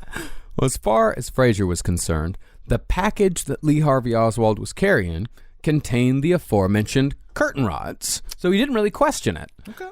But when they got to the depository, Oswald quickly walked ahead of Fraser, which was strange because Oswald never did that. But Oswald was kind of a weird guy anyway, so Fraser didn't really think much of it. I tell you what, I had that happen to me recently at an audition. Not to brag. Did you get the part? No. I mean, Henry, getting the audition is not something to brag about. Yeah, everyone gets auditions. Yeah, I could get an audition. I'm not an actor. No, have you ever seen Instagram? Getting auditions is definitely a thing to brag about. That is what every actor's Instagram is. But I had somebody, it was me, I was getting into the lobby, going to the elevator, guy looked at me, he definitely did the thing where he looked at me, and then, tight butt, hustle walked to the elevator just to get in there before me. And he closed the door. He hit the button to get in there before me and close it. And I was like, what the fuck's your problem? You're here to kill the fucking president? No. Oh my God, I look at that man. That man has the perfect body to be a human minion. Oh, I better hurry up. Piggly Wiggly is only hiring 10 minions this year for their Christmas is in February theme. It's a fucking great gig. That's a whole month of minion work. That's huge. Well, once Oswald got inside the book depository, he walked up the stairs to the 6th floor, assembled his rifle, hid it, and started his day at work as if he wasn't planning on killing the president in 4 hours' time. Damn. And unfortunately, Kennedy made it easy. Now, it could have been hubris, or it could have been JFK's cavalier attitude towards death. But even though the Secret Service begged Kennedy to ride in the limo with its protective plastic covering, JFK refused. He was there on a campaign trip, and there really wasn't much of a point if people couldn't see him and his pretty wife. And he was viewed as an untouchable rich boy with his super glamorous wife who was now a fashion icon, became so immediately. And so the idea is he wanted to appear to be a common person and be able to connect to the common people. Yeah, but the thing is that as a common person that kind of tips me off and maybe makes me think that person's not common as the motorcade, right? It's just like I think 30 it's the other fact that cars. you're president. You're president. Maybe just, I am a man that flattens dough at a pizza shop. That's all I do. I'm a common person. right. I mean, I think that JFK might have missed the mark a little bit on that. Maybe. Yeah. Now, it seemed as if the Secret Service was going to get their wish anyway, because it had been raining in Dallas before the president's arrival. But as the president landed in Love Field, the skies cleared and the sun began to shine. It's almost like God was whispering, "Today's the day." Get him. Do it. Pull the gun. Turns out God is Protestant. Oh, no kidding. A big city has been told to be on its good behavior today, and we're it. From Dallas Love Field, the Dallas-Fort Worth area broadcasters bring you a special description of the arrival of President John F. Kennedy. At this moment, 3 special jetliners are supposed to be in the air between Dallas and Fort Worth. They were scheduled to take off a few moments ago from Carswell Air Force Base in Fort Worth for the brief flight to Dallas. Mr. and Mrs. Kennedy and their official party began their Texas tour yesterday morning when they departed Washington. From there, they have visited Houston, San Antonio, then on to Fort Worth, where they spent last night. If time allows, we'll bring you up to date on their stops at those 3 previous points. But right now, the eyes of Texas and the nation are focused on Dallas. I do love that the newsman was just like, be on your best behavior, and someone in Dallas was like, all right, I guess I'll take this boot off my head, stop butt-chugging this whiskey. It's a good day. I'm going to be on my best behavior. What was going on in Dallas where this man had to preface everything like they were in kindergarten? Oh, damn it. You mean to tell me I can't throw cornbread at the police today? Come on. Well, I read in this book, Dallas 1963, that it's fucking great. It tells the story of like what Dallas was like in the time that Kennedy came and visited. And I think in the week leading up to it, there were quite a few murders.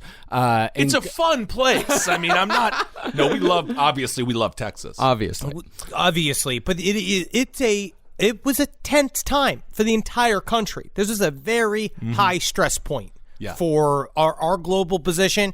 And because JFK managed to keep, in his short time as president, he dealt with massive international incidents and was a Cold Warrior in the mix of all this. And our country was just like at each other's fucking throats with all the civil rights shit going on. It was a hard time. It was a hard time to be president. Not an enviable position to be in. Very difficult. Well, as far as the president's limo went, Jackie and JFK were in the back seat, with the president on the right and the first lady on the left. In front of them, sitting in folding jump seats, were Texas Governor John Connally and his wife, and in front of them was a Secret Service agent driving and another riding on the passenger side.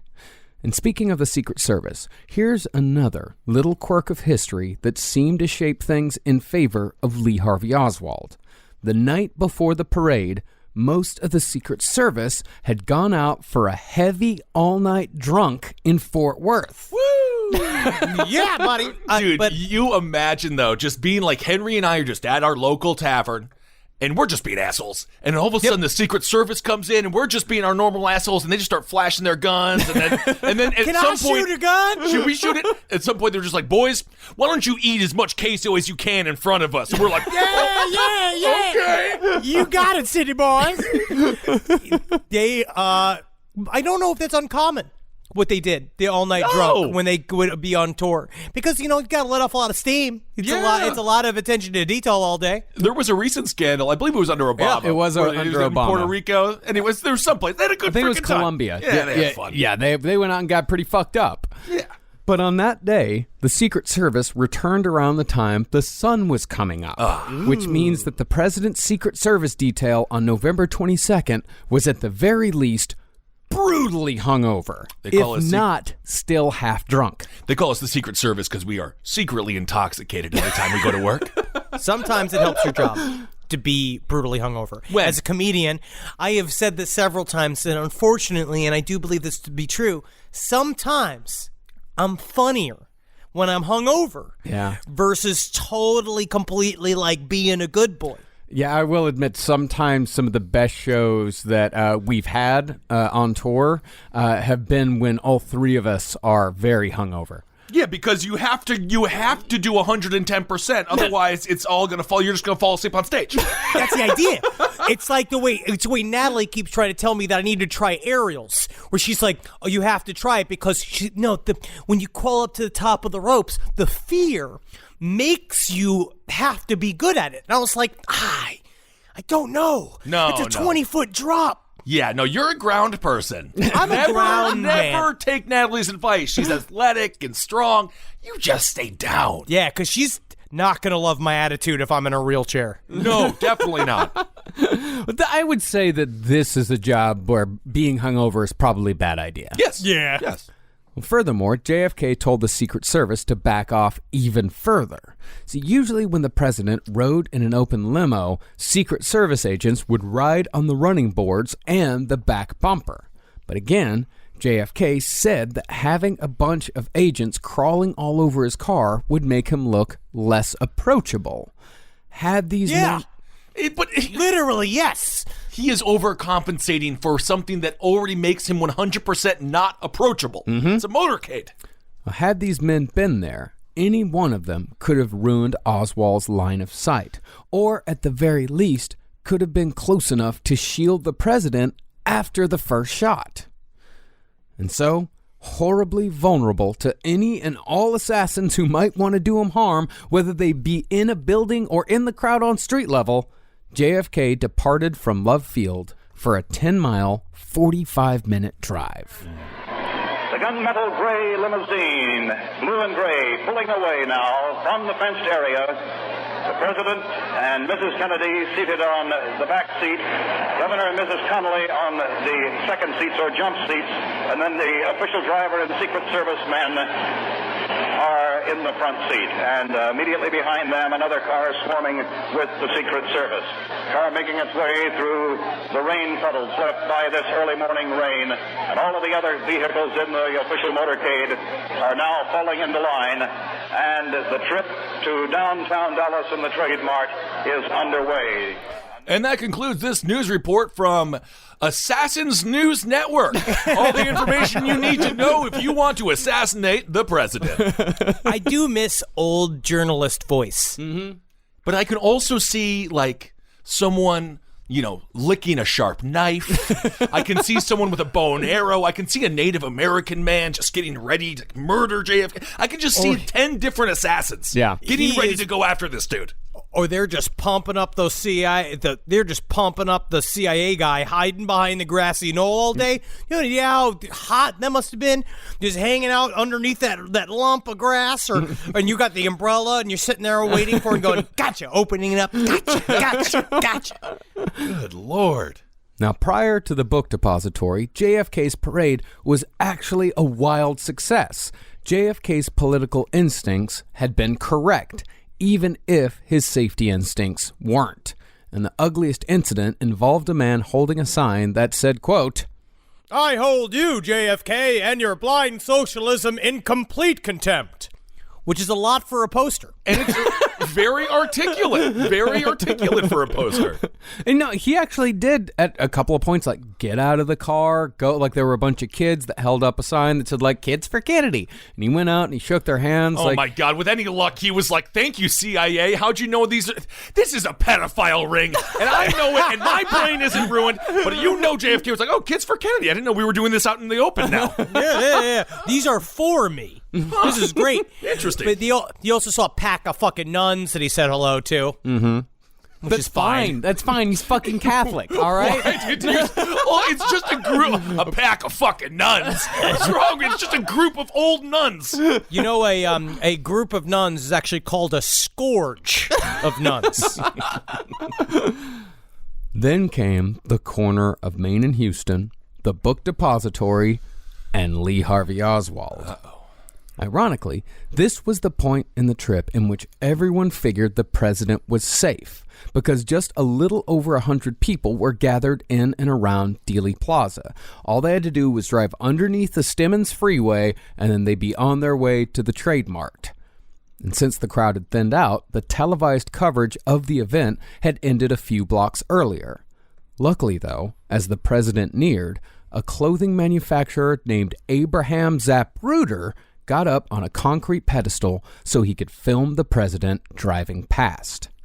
And as the president turned on Houston Street, Oswald was on the 6th floor, rifle in hand, and waiting for the president to turn down Elm Street. In another stroke of luck, it just so happened that JFK was driving past the depository during lunchtime, which meant that the 6th floor was cleared out apart from Oswald and his rifle. None of this was on purpose. None of this was orchestrated by the CIA. I know, obviously, it wasn't, but still, it's just like, damn. It wasn't. I mean, it was a parade route, for fuck's sake. The CIA didn't make the parade route, nor did the CIA decide when fucking lunchtime is. Have you ever seen the CIA float in lunchtime brigade?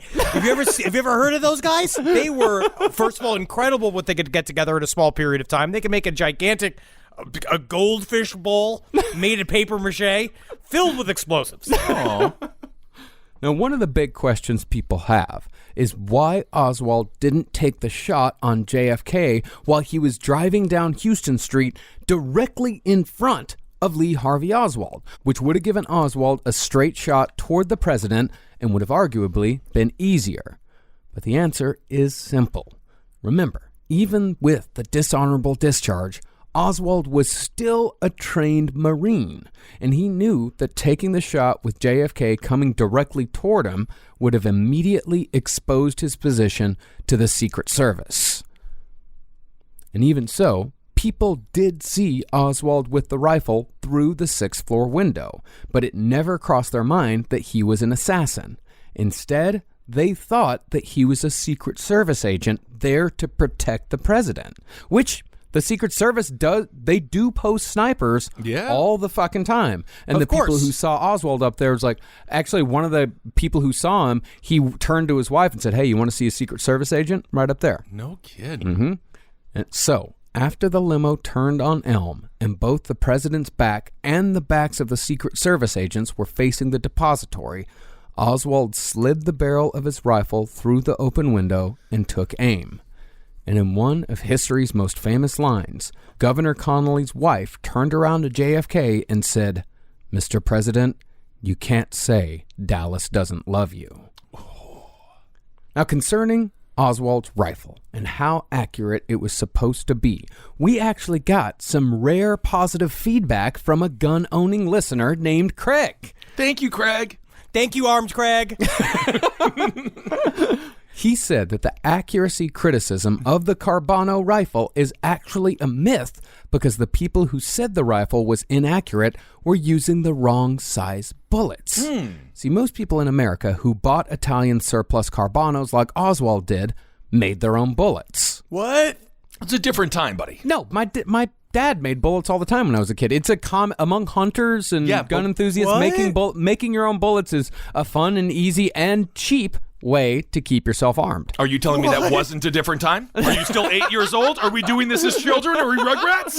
It was a different time. Is this like in the Line of Fire when what's his name made the gun out of wood?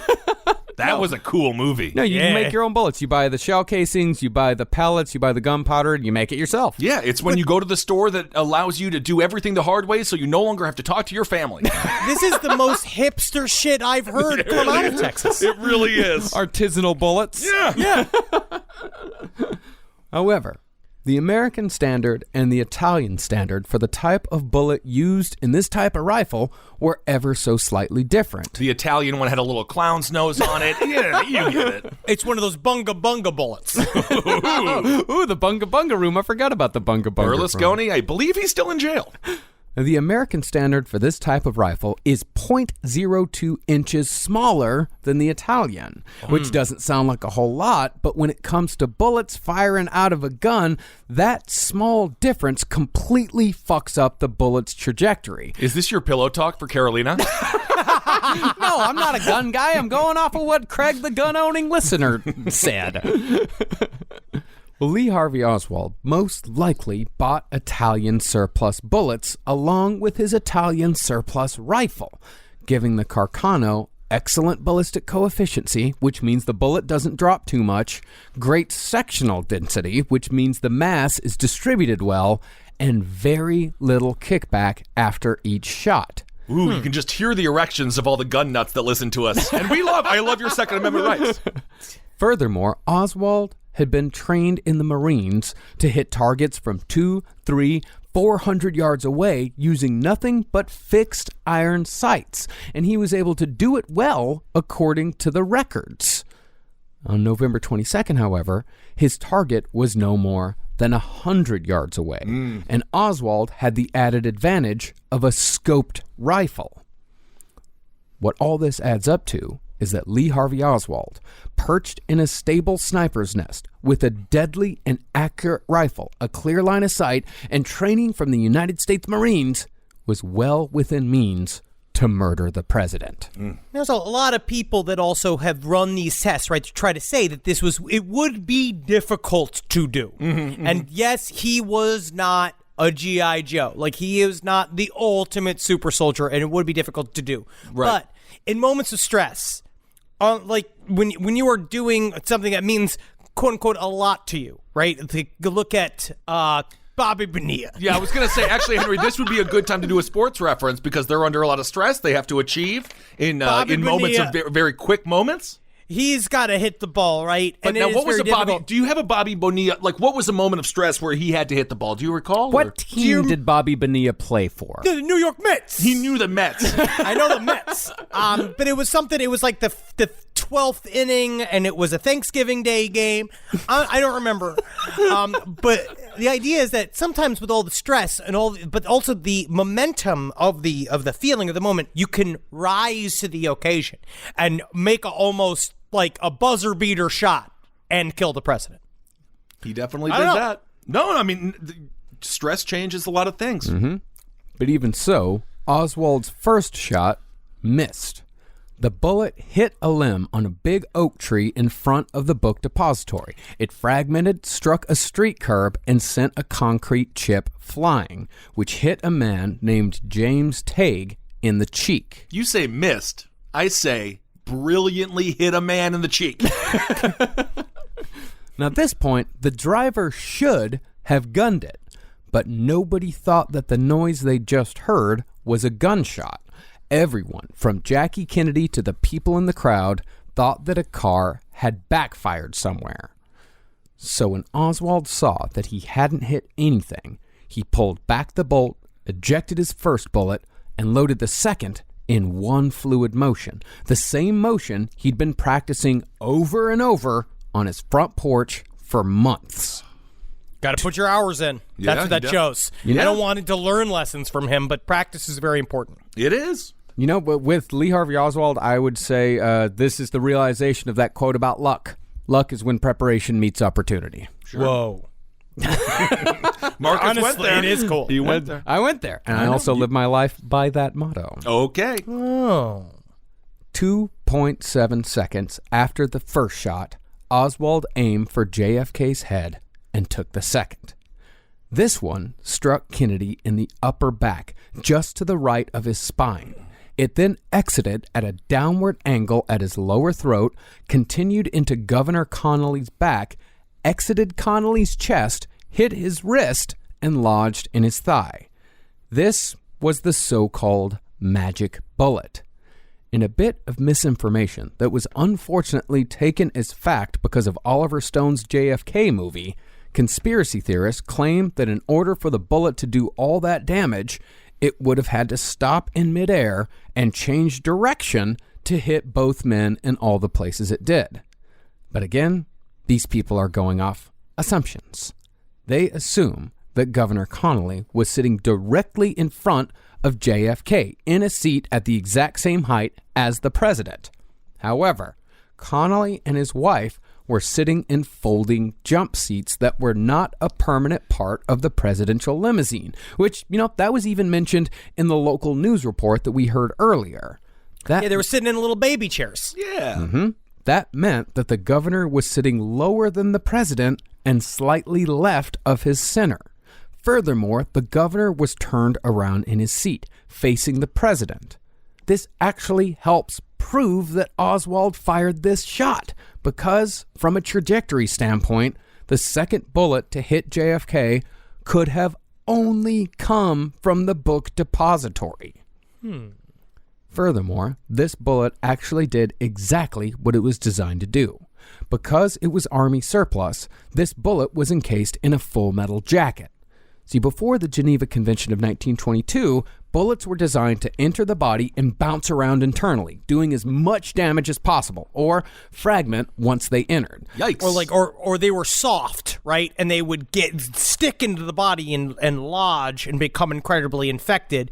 The olden times, especially during the Civil War, was more often for you to die of infection than from blood loss or anything like that. The old pinball bullet. Yeah, the point was to kill the other person.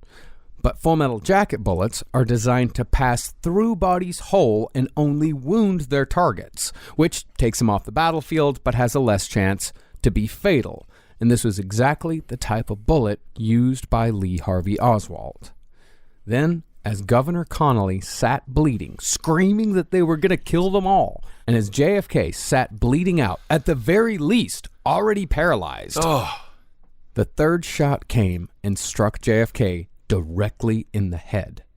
The right rear side of his skull exploded, sending skull fragments, blood, and brain matter several feet into the air, covering Jackie Kennedy's face and clothing in gore. Between shot 1 and shot 3, 8.4 seconds had elapsed. But where did that third shot come from, Marcus?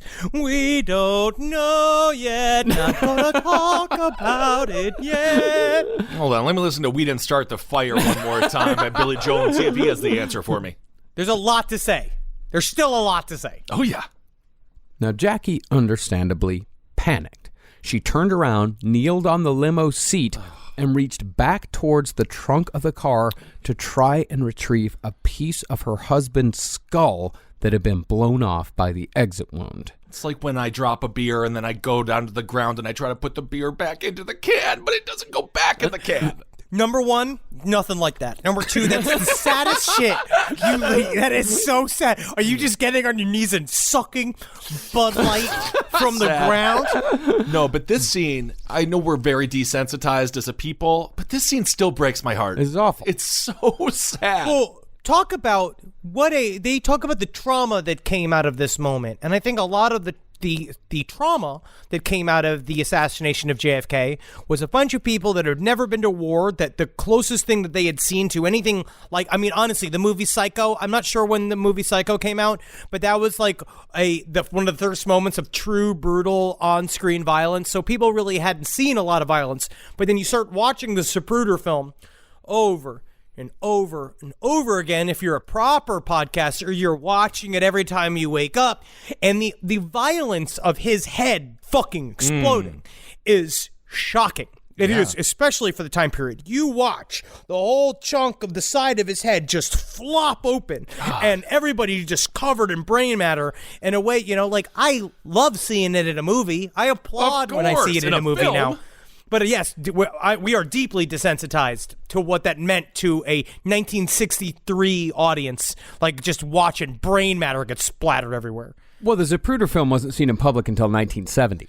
If Tom Savini created that special effect, we would all be like, "That's nominated. That's Oscar contention for special effects." But the fact that Savini had nothing to do with it, my God. Well, as Jackie Kennedy was crawling back towards her husband's brain matter, Secret Service agent Clint Hill lunged forward and pushed the First Lady back into the limo. This action probably saved the day from being even more tragic, because had Jackie not been secure when the limo finally sped off, she most likely would have tumbled to the ground and been run over by the car behind them. Now, concerning why JFK jerks backwards upon being hit by the third bullet, despite the shot coming from behind, what we're actually seeing in the Zapruder film is 3 different scientific processes working together to create one seemingly incongruous action. Oh, yeah, shill? Oh, yeah? Oh, yeah. All right, yeah, science shill? Yeah, oh, yeah. Science is such a shilly business, isn't it? All I know is I don't take vaccinations. Because science, more like, you're lying to me. It's lions. It's lions. If I forget.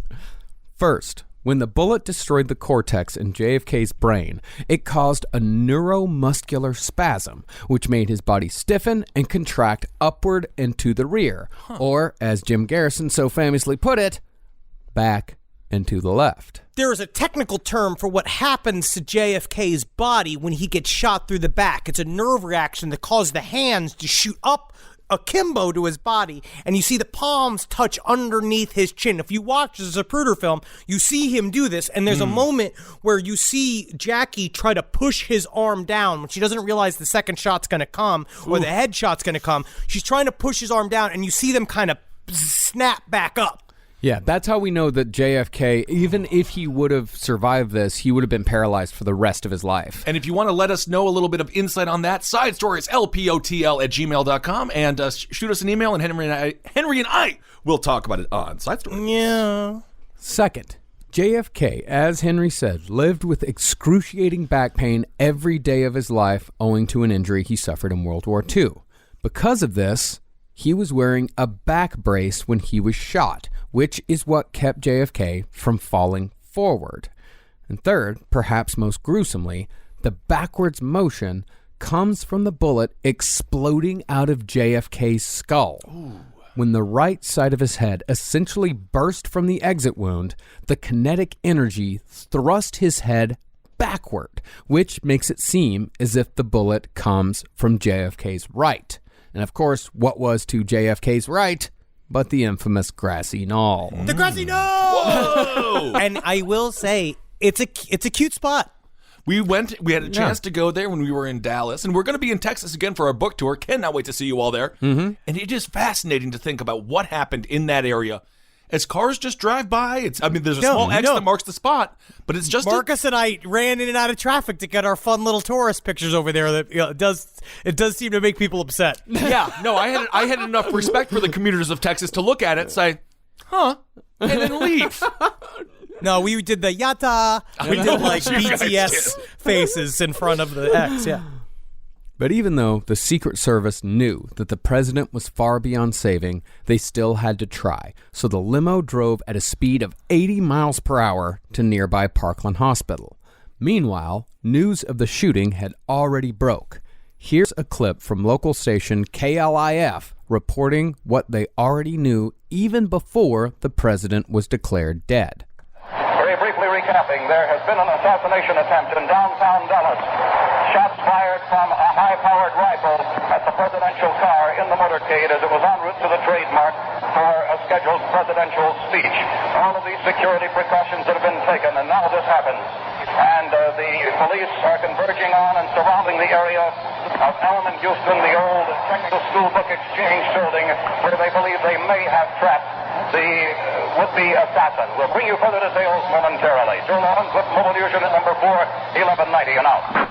There's something about newscasts of that time that makes it seem like he's also covering like the world's biggest cotton candy ball. Like there's a level of like I know it's not. It's just the way it sounds. It's the same intensity for everything. It's the same intensity. Yeah. There's no sense of mourning. It's a marvel of human ingenuity. It's an entire home. It's built in the shape of a shoe. People can live inside of it. It's absolutely incredible. Oh, how it must stink. Meanwhile, as the limo sped toward Parkland, Jackie Kennedy was living an absolute nightmare. Blood was pooling in the footwells of the limo's floor, and Jackie was trying over and over to hold down the top of her husband's head with one hand while she held his brains in the other. Oh, God, that's so sad. Yep. Finally, 10 minutes after the shooting, they arrived at Parkland, but Jackie wouldn't let her husband go, telling the Secret Service they knew he was dead, so what the fuck was the point? And when they finally got him to the trauma room, they found that she was almost right. He had no blood pressure and wasn't breathing, but there was still the faintest heartbeat, so doctors did the best they could to try to save the president. Meanwhile, the shocked and presumably still hungover Secret Service agents put a hardtop on the limo to prevent pictures and began washing blood and brain out of the back seat with a sponge and a bucket of water. Well, everybody's screaming at them, essentially saying, "You're ruining evidence. You're ruining the crime scene while you're doing this. But they were so worried about people taking pictures into the cab and for some kind of exploitive newspaper so that they covered everything up. Or was something else afoot? It's hard enough to be hungover at work. You want to get you always feel mildly nauseous. You know, that's always kind of in the back of your throat. And then just look at all that brain matter and blood. It must have. While they were doing that, Jackie Kennedy made her way into the trauma room and nudged one of the doctors. When he turned around, he saw that Jackie was holding part of the president's brain cupped in her hands. And how insane that must have been to turn around and you see Jackie O spattered in blood with a pillbox hat on with a handful of brains in her hands. Completely in shock, she handed it to the doctor, possibly thinking they could put it back in his fucking head somehow. She had no clue what was going on. Of course, she was totally in shock, yeah. But it was far too late. At 1 p.m. on November 22nd, 1963, John Fitzgerald Kennedy was declared dead. And when a nurse offered to help Jackie wash some of the gore from her pink dress, she defiantly refused, saying that she wanted the world to see what Dallas had done to her husband. 1 hour and 38 minutes later, she was standing next to Lyndon Johnson on Air Force One at LBJ's insistence as he was sworn in as the 36th President of the United States. We got a very interesting listener email from a series of interviews they did with the pilot of Air Force One during this time period. And they said LBJ and his crew came in essentially laughing and celebrating about what was going on and demanded to go to Washington right then, saying they wanted to go they basically wanted to get on the road to getting back to Washington.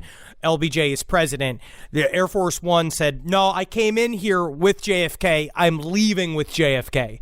And they had to go and remove a bunch of seats and put him in there. And they literally swore him in right next to his body in the same airplane. And if you want to see the picture, it tells a million stories. LBJ's reaction was less than mournful. Well, LBJ couldn't stand JFK. No, but he hated JFK. Yeah. They ran a very contentious primary against each other. And the reason that he was the VP was to get Texas. So it's... And there was also talk. And this is where you love to say cui bono. This is where we'll get into the LBJ conspiracies, but those to me seem they hold a little bit of water given his lack of concern. Well, LBJ was also planning on running against JFK in the 1964 election. He was going to break the ticket, or at least that's what they hated each other. That's what the rumors. Yeah, they absolutely despised each other. You can also remember, JFK literally could have done anything if he lived. He literally could have taken his shit in a bucket and said, I have a new general here. It's in this bucket. Who knows? He could have went insane. Anything could happen to that year. Yeah. And when a group of Dallas businessmen worried about the effect the assassination would have on commerce in the city later contacted Jackie Kennedy, asking her to sign a testimonial to Dallas hospitality. Oh, my God. Seriously? She declined to respond. No shit. Meanwhile, Lee Harvey Oswald was on the run. And that's where we'll pick back up for part 4 of JFK, with the capture and eventual assassination of Lee Harvey Oswald at the hands of nightclub owner Jack Ruby. Oswald! Wow. Awesome. Well, that is, not awesome what happened, but an unbelievable true American story. Yeah. So we are now, this is the midpoint of our 6-part series. It's going to be 6, looking like it. It has to be. We're telling the story as thoroughly as we can with the quote-unquote facts that we have. So right now, this quote-unquote facts. So we're doing quite a few actual facts. Oh, these next 3 episodes are going to be a lot of me talking to... I just feel like I'm 10 years old and my older brother is like, I want to suck dick. And then my dad is like, have we thought about Jesus today? And I'm just like, Mom, this is really good quiche. I'm very excited because I'm already upset. No, I can see. I'm already upset. I can see the fight that is. I'm going to desperately try to temper down because we need to keep on doing the show. We have a contract now for a lot of We years. have mutual respect. Yeah. We are, I'm getting to Dog Meets Kennedy. I am Khrushchev, who understands that we have to create a back channel to communicate, but on the public, we have to remain true to our on the surface ideology. The Khrushchev of podcasting, huh? All right, I like it. I'll take the Kennedy. Actually, no, I won't take I don't want that. No, don't do that. I don't want that at all. Don't do that at all. As a matter of fact, be the Jimmy Carter of podcasting. No, I don't want to be the Jimmy Carter. He's great. No, you know who I'll you be the should Jimmy be, who's Carter about then. to be. I'll create peace between Israel and Palestine. Marcus, You could can be never Israel. be a farmer. Henry, you're you Palestine. don't like getting up early, and you're terrible at building shit. You would never be able to build a house. He was a freaking peanut farmer. All I do is eat peanuts. You're a peanut eater. But guess what? You know who Marcus could definitely be? The Hillary Clinton of podcasts. No. Now that she's having her own podcast soon. Is she That'll really? be fun. All right. Well, we Absolutely can't. not. Ben, just peanuts. Are they grown above ground or below ground? Peanuts are a legume, and they are actually grown below ground. Oh, very good. Wow. Oh, very good. I'm surprised. Of course. What, you think there's peanut trees? No. It's just this no, weird- they're not. I'm surprised you know that. No, they're peanut. No. No, you don't give him any respect for this. This is all information that comes from a bathroom reader trivia book. That is that is where he got it from. It is from various bar bathrooms. All right, everyone. Thank you all so much for listening to this episode of Last Podcast on the Left. Again, you can email sidestorieslpotl@gmail.com. Let us know if you have any insight into what we're discussing, please. We always are interested to learn more. And keep on supporting all the shows here on LPN. We have our tour coming up for our book tour in April. We cannot wait. We are super excited to go see you all there. Big thing is, we want just a couple more butts in Beacon Theater in New York City. It's our first show of the tour. Yes. Come on out and come and support us when we are at our hugest venue and at our loosest. Because we will have just tried to do the show once. So it will be it's going to be a fun ass experiment. So please come see us in this. It's technically high pressure, but like Lee Harvey Oswald, we hope to rise to the occasion. Also, this next month, I have some shows coming up I'm screening my documentary, Hail Yourself, America. In March 9th, I'll be in Syracuse. March 10th, Albany. March 11th, Manchester. March 15th, Orlando. March 22nd, Columbus. And March 29th, Kansas City. And don't forget to, of course, go out and support No Dogs in Space. Yes. We just finished our Stooges series, and this week we started our series on Suicide, which is the band that recorded my favorite album in the entire world. They got a great story. Even if Suicide's music isn't your cup of tea, they've still got a fantastic fucking story. So yeah, go check out No Dogs in Space. Yeah, turns out they all died at the end. All right. Yes, and keep on supporting all the shows here on the Last Podcast Network. Buy our book. April 7th is the day it comes out, and go to an independent bookstore and do it. Support your indie bookstore like Barnes & Noble. Super independent. Strange. But honestly, if you're going to buy it from barnesandnoble.com because that helps us out the most, or order it at your local bookstore. And when we are on the road, a part of what we're going to do is stop at local bookstores and sign books and leave them. So if you're worried about signed bookstores, the goal is that everywhere we go, we're going to hit up a bookstore and try to sign as many as we can. So Sound like we're excited. Crazy, weird bandits that just leave our signature everywhere. But I love it. Maybe in Dallas. Maybe is the book depository still there? Yeah, it's still there. I mean, it's a museum now. Yeah, forget about it. All right, everyone. Thank you all so much for listening. Hail yourselves. Hail Satan. Okay. Magustalations. Hail me. If you can. Henry, so what was the role on Superstore that you did? It was more of a bagel than a roll.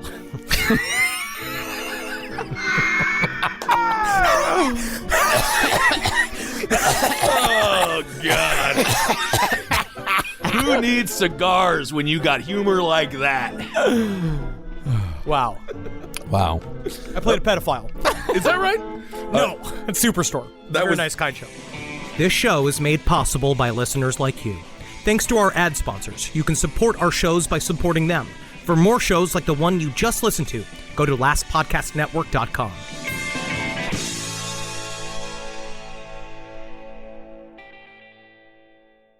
Hey, podcast listeners.